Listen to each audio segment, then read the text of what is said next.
बिस्मिल्लाहिर्रहमानिर्रहीम। अस्सलाम वालेकुम नाज़रीन, शामी रोहानी टीवी के साथ एम ए शामी आपकी खिदमत में हाज़िर है। आज बहुत ही एस्ट्रोलॉजी का इंपॉर्टेंट टॉपिक आपसे डिस्कस किया जाएगा, सदक़े के बारे में। आम तौर पे हम बहसीत मुसलमान हर शख्स ज़िंदगी में मुख्तलिफ़ वक्त में अपने लिहाज से सदक़ात देते रहता है, और सदक़े के बारे में ये अल्लाह ताला ने फरमाया कि 70 बलाओं से महफूज रखता है। लेकिन हम इसको आज साइंटिफिकली तौर पे और एस्ट्रोलॉजिकल लिहाज से एनालिसिस करेंगे कि ये हमें एक बेनिफिट किस तरह देता है। ये इंसानी जहन में लॉजिक नहीं समझ आता कि आप तकलीफ़ आपकी है, आपने सर से वारा या हाथ से दिया, डोनेशन दिया, तो वो आप पे किस तरह इफेक्ट आएगा। आम तौर पे जो साइंस के स्टूडेंट होते हैं हर चीज़ को दलील की बेस पे जानना चाहते हैं और लॉजिकल बात समझना चाहते हैं कि हमारी परेशानी तकलीफ़ सतही की वजह से किस तरह दूर होगी, और ना हमने उसको बराह रास्त किसी चीज़ का फ़ायदा होते देखा है। फ़ायदा इस लिहाज से कि दिया तो फ़ौरी तौर पे कुछ का रिज़ल्ट तो नहीं हमें फ़ौरी तौर पे नज़र आ रहा, कोई बेनिफिट नज़र नहीं आ रहा, उसके पीछे क्या कैलकुलेशन है, कॉस्मोस की, यूनिवर्स की क्या एनर्जीज़ के इसके पीछे बाहर काम करती हैं। इन एनर्जीज़ को समझना ज़रूरी है, और हमारे उस हद का हमारे जिस्म पे, हमारे रूह पर किस तरह असरअंदाज होता है, हमारे मामलात पे किस तरह असरअंदाज होता है। देखें, एस्ट्रोलॉजी के लिहाज से अगर हम इसको एनालिसिस किया जाए और साइंस के लिहाज से भी एनालिसिस किया जाए, तो हर चीज़ कायनात में एक एनर्जी की बेस पे चल रही है, एनर्जी की वाइब्रेशन से चल रही है। आपका वजूद या मेरा वजूद मखसूस मालिकूल की हरकत की वजह से, इर्ताश की वजह से एक मखसूस एक हुजम की शक्ल में नज़र आ रहा है, और हुजम क्या है? मादा। और कायनात का असूल है कि आप मादे के अंदर जो मुख्तलिफ़ वेरिएशंस आती हैं उसमें कमी बेशी या ताज चढ़ाव उसकी मुख्तलिफ़ फॉर्मेशन इख्तियार करती हैं। कभी वो पानी की सूरत में इख्तियार कर लेता है, कभी वो मादे की शक्ल में, कभी गैस की सूरत में, मुख्तलिफ़ इसकी फॉर्मेशन इसकी तब्दील होती रहती है। इसी तरह चीज़ वही रहती है, यानी मादे की जो मकदार है ना कम होती ना ज़्यादा होती, लेकिन उसकी फॉर्मेशन तब्दील होती रहती है। इसी तरह जो हम कायनात में जो एक्ट करते हैं, जो मामला तय करते हैं, यूनिवर्स के साथ इनपुट करते हैं। इनपुट का मतलब ये नहीं हम कोई चीज़ बोल रहे हैं, कोई एक्ट कर रहे हैं, कर्म कर रहे हैं। कर्म का मतलब कुछ जो हमारे रोज़ाना के रोज़मर्रा के मामलात हैं, अच्छे या बुरे हैं, उठना बैठना, खाना पीना, लोगों के साथ मामलात, हर चीज़ की एक इनपुट है। मिसाल के तौर पर मैं आपसे मुखातब हूँ, तो इस मुखातब होने के बाद मेरे मुँह से जो अल्फाज निकल रहे हैं उनका असर आपकी ज़िंदगी पर किस तरह असरअंदाज होगा, वो इसकी आउटपुट होगी। तो इसी तरह जो आप अमल करेंगे, जो उसका रद्द-ए-अमल होगा, वो कायनात आपको यूनिवर्स किसी न किसी शक्ल में वापस करेगा। तो न्यूटन का असूल भी है, साइंटिफिक असूल भी है कि हर अमल का रद्द-ए-अमल है। और आप इस तरह देख लें कि आप गेंद को नीचे फेंकते हैं तो उछल के वापस आती है। इस नज़रिए के बेस पे आप यूनिवर्स में कोई भी काम करते हैं, आपके मुँह से जो अल्फाज निकलते हैं, आपके जिस्मानी हरकत से लोगों को तकलीफ़ पहुँचती है या फ़ायदा पहुँचता है, या कोई भी एक्टिविटी करते हैं, उसका रद्द-ए-अमल ज़रूर आना होता है। इसी तरह आप सदका करते हैं, डोनेशन करते हैं, तो कायनात में जो यूनिवर्स में आप पॉजिटिव एनर्जी इनपुट कर रहे हैं, तो इसका मतलब ये है कि यूनिवर्स ने भी उसके रद्द-ए-अमल में आपको कुछ ना कुछ पॉजिटिव देना है। ये कायनात का असूल है कि जो आप बोएंगे वो आपको काटना पड़ेगा।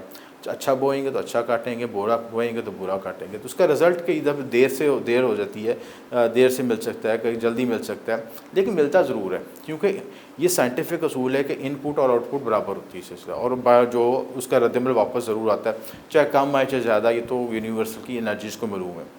तो यूनिवर्स की एनर्जी को कौन कंट्रोल कर रहा है? जो हमारा मालिक है, खुदा है, जिसने पूरे कॉस्मोस को बनाया, पूरे यूनिवर्स को बनाया।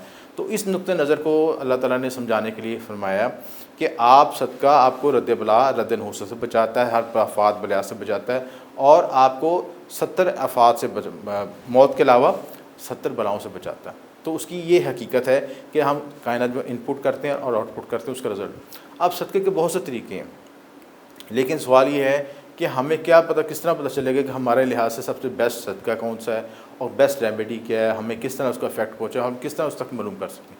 इसके लिए हमारे इल्म नजूम ने बहुत आसानी सहूलत दी, और उसमें नजूम में 12 बुरूज को तकसीम कर दिया। 12 बुरूज की तकसीम के लिहाज से हर बुरूज को एक मखसूस अंसर दे दिया, उसकी मखसूस एक शनाख्त कर दी कि ये इस अंसर के लोग, इस बुर्ज के लोग इस अंसर से तल्लक़ रखते हैं, इस सितारे से तल्लक़ रखते हैं। तो उसी लिहाज से उनकी दर्जाबंदी होगी, और उसी लिहाज से उनके सदक़ात भी वाज़ा होगी। आम तौर पर ज़ायचे में जो है 6, 8 और 12 घरों के सदक़ात दिए जाते हैं, और उनकी रेमेडी की जाती है कि उनकी नहूसत से बचा जाए, उनकी अगर दशा चल रही है अंतर्दशा चल रही है। इसके अलावा मुख्तलिफ़ प्लैनेट जो है, राहु केतु की नहूसत, ज़ुहल की नहूसत, या मार्च की नहूसत, जो भी नहूसत चल रही है इसकी कैलकुलेशन जायचे से एनालिसिस होने के मुताबिक उसी का मखसूस सदका करना है, मखसूस सातों में, मखसूस वक्त में, मखसूस रिदम के साथ किया जाए। तो कायनात में जब उस सदक़े को हम डिलीवर करते हैं, डोनेशन देते हैं या किसी भी हालत में सदका करते हैं तो कायनात उसका हम रद्द अमल में उसका पॉजिटिव एनर्जी हमें वापस करती है। इसी तरह बुर्ज हमल के लिहाज से अगर हम एनालिसिस किया जाए तो बुर्ज हमल के जो जुलाई के लिहाज से सदक़ात जो बनते हैं वो है कि मंगल के रोज़ फेफड़े और कलेजी का सदका दे सकते हैं, हफ्ते वाले दिन कव्वे को रोटी डाल सकते हैं, बुध वाले दिन नारियल का सदका करना चाहते हैं, करना बेहतर है। ये सदक़ात आप उस दिन की मखसूस सात के लिहाज से करें तो ज़्यादा इफेक्ट आएगा। मंगल के रोज़ सात मरीख में करें, हफ्ते वाले दिन सात आप ज़ोहल में करें और बुध वाले दिन सात अतारत में करें। तो उसी लिहाज से आपको कायनात का ज़्यादा रिजल्ट आएगा, ज़्यादा बेहतर रिजल्ट आएगा। इस तरह बुर्ज सोर के लिहाज से बुध वाले दिन नारियल का सदका, हफ्ते वाले दिन काले माश का सदका, जुमेरात वाले चने की दाल का सदका करना बेहतर है। बुर्ज जौज़ा के लिए बुध के दिन सब्ज़ मूंग की दाल का सदका बहते पानी में सदका करें, हफ्ते वाले दिन काले माश का सदका करें, जुमेरात के दिन चने की दाल का सदका करें। बुर्ज सरतान पीर दिन चावल, आटा और पानी का सदका कर सकते हैं, हफ्ते दिन सूरजमुखी के बीज का सदका कर सकते हैं, गुड़ का सदका भी कर सकते हैं, मंगल दिन सुर्ख दाल का सदका कर सकते हैं। बुर्ज असद के लिहाज से एतवार वाले दिन गुड़ और घी का सदका करना बेहतर है, मंगल के रोज़ गोश्त का सदका, हफ्ते वाले दिन शरात को खुराक डालना बेहतर है। और बुर्ज सुमला के लिहाज से मंगल वाले दिन गोश्त का सदका, बुध वाले दिन नारियल का सदका, हफ्ते वाले दिन काले माश का सदका। ये तरतीब एक बताई है कि इस जुलाई के लिहाज से इन सदक़ात को इनका मुसलसल कोई शख्स देगा तो उसके लिए आसानी पैदा हो जाएगी। इनफरादी सदक़ात आपके जब पैदाइशी जायचे से निकलते हैं, दशा अंतरदशा की कैलकुलेशन से निकलते हैं। इसके अलावा ये भी देखा जाता है कि ट्रांजिट में कौन से इफेक्ट पैदा हो रहे हैं, कौन सा आप जो प्लैनेट है आपके साथ डैमेज कर रहा है, उसकी नेगेटिव एनर्जी रिफ्लेक्ट ज़्यादा हो रही है, पॉजिटिव रिफ्लेक्ट हो रही है, वो सारा उसके एनालिसिस के बाद फिर आपका सदका इनफरादी सदका वाज़ा किया जाता है। ये मजमूई तौर पर सदक़ात ये तमाम अफराद इन मखसूस बुरूज के लिहाज से दे सकते हैं। इसी तरह आप पाँचवें घर का वजीफ़ा भी कर सकते हैं। जो पाँचवें घर का हर शख्स के बुर्ज 12 बुर्जों के लिहाज से उसके ईश देव का जो एक ख़ास वजीफ़ा होता है वो भी पढ़ने से उसकी हाई एनर्जी डेवलप होती है और वो आपको सिक्योर करता है आपको आफात व बलियात से। बुर्ज मेज़ान जुमे वाले दिन चीनी का सदका हशरात को डालें, मंगल वाले दिन नारियल का सदका करना बेहतर है, हफ्ते वाले दिन चाय की पत्ती का सदका करना बेहतर है। अकरब मंगल के दिन कलेजी फेफड़े का सदका करें, बुध वाले दिन नारियल का सदका करें और हफ्ते दिन काले माश का सदका पानी में करें तो ज़्यादा बेहतर होगा। बुर्ज कौस जुमेरात को पीले रंग की मिठाई का सदका करें, पीले रंग की लड्डू भी तकसीम कर सकते हैं, मिठाई से तकसीम कर सकते हैं, मिक्स मिठाई भी पीले रंग की जो छोटी छोटी जो है मिठाई होती है वो भी मिक्स करके बच्चों में तकसीम कर सकते हैं।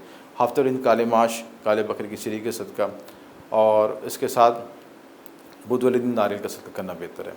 बुर्ज जद्दी हफ्ते वाले दिन काले माश बहते पानी में सदका करें, मंगल के दिन गोश्त का सदका और बुध वाले दिन नारियल का सदका करना बेहतर है। नारियल का सदका इसलिए ज़्यादा रिकमेंड किया जा रहा है कि मार्स राहु का अंगारक योग बना, राहु की एनर्जी को बैलेंस करने के लिए ये सदका ज़रूरी होता है। बुर्ज तल्फ हफ्ते वाले दिन 7 जनाज का सदका मिक्स करके हशरात को डालें, मंगल दिन गोश्त सुरख दाल का सदका करें, बुध वाले दिन नारियल का सदका करें। हौत चने की दाल जुमेरात वाले दिन, बुध वाले दिन नारियल का सदका, हफ्ते दिन काले माश का सदका करें। ये मजमूई सदक़ात बुर्ज 12 बुरूज के लिहाज से जुलाई के महीने के लिहाज से बताइए हैं और आपके इनफरादी बुरूज के लिहाज से आपको गाइडलाइन दे दी है।